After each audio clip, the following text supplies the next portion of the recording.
was very, very aware of being from far away, being different. We are all foreigners, and even we can speak English well or anything, or you live here for a long time, but you're still foreigner. Yeah, so it's kind of loneliness in that term.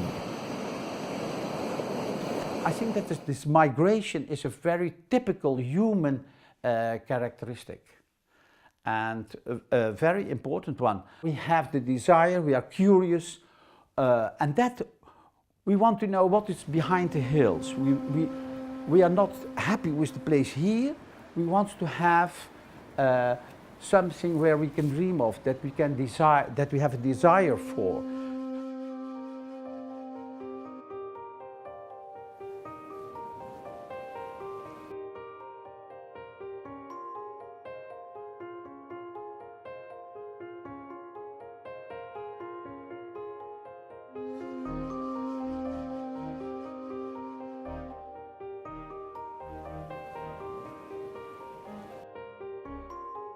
I think if you ask most people what makes you most afraid, what makes you most anxious, then people will say that it is the intention of other people. So I think people are very afraid of each other, and we need actually to focus on this, because I think that the biggest problem is actually what is going on in the mind of all these people. Can we make a world that is much more peaceful? And in order to do that, we have to better understand what is in the mind, in the intentions of all these people.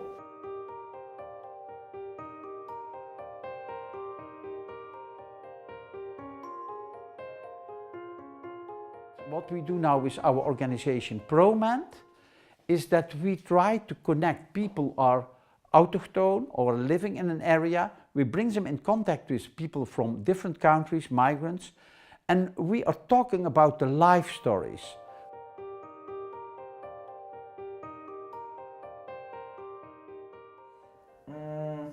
The only thing brought from Moscow, my mom bought me last November. It's nothing, just some t-shirt from Moscow. She was here, your mother? Spoiled in the very beginning. Spoiled? Yeah. In By? my life, then I spoiled something in my son's life, and something is spoiled forever. So what we can see now is that there is a lot, when we're talking now about it, there's a lot of feelings coming about it. Storytelling shows what is going on in the mind, so people can have empathy with all these people that have troubles. So we can try to organize the mentalization state of these people. Mentalizing, it means knowing my intentions and knowing your intentions. But under stress, if there is stress and I'm anxious, then the level of mentalization goes down.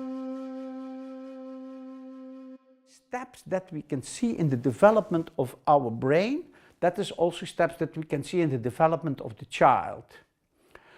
And that is also very crucial. All these steps are crucial in the organization of our mind. And this has to do with actually a repetitive implementation of this mechanism of making contact. That is the drive mechanism, grasping, the dosing mechanism. And the next step, that is that you split away, make distance.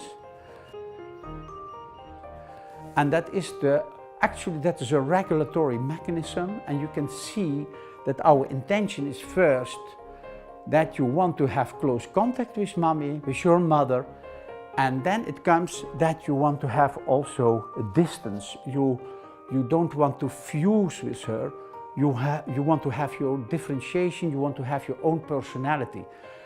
You can see that also in the puberty, then you can see the fighting of the children, because you want to be independent and autonomic. In the development of the child, you can see this both forces of connecting and spacing. You can see it at increasingly higher levels of organization. First it starts with food, then it starts with the father and mother, then it starts with your family, then it starts with your nation, and then it starts with the global population. And if you mature, then you can make all these steps. But the danger is that under stress you fall back on the basic mechanisms. And you can see it also that people are stressed, then you fall back in primitive mechanisms. So you can see that if people are under stress, for example, are eating too much, then they stay at the level of eating or smoking too much. Under stress, we go back at the primitive levels of organization. And so we fall back on, for example, you can see nationalism is actually a sort of stress reaction.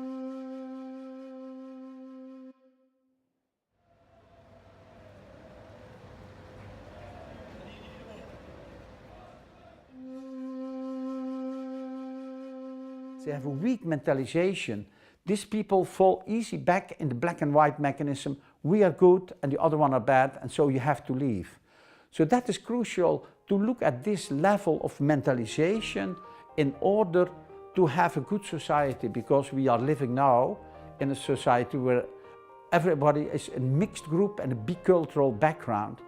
And so we have to be in a society where all these people can live together.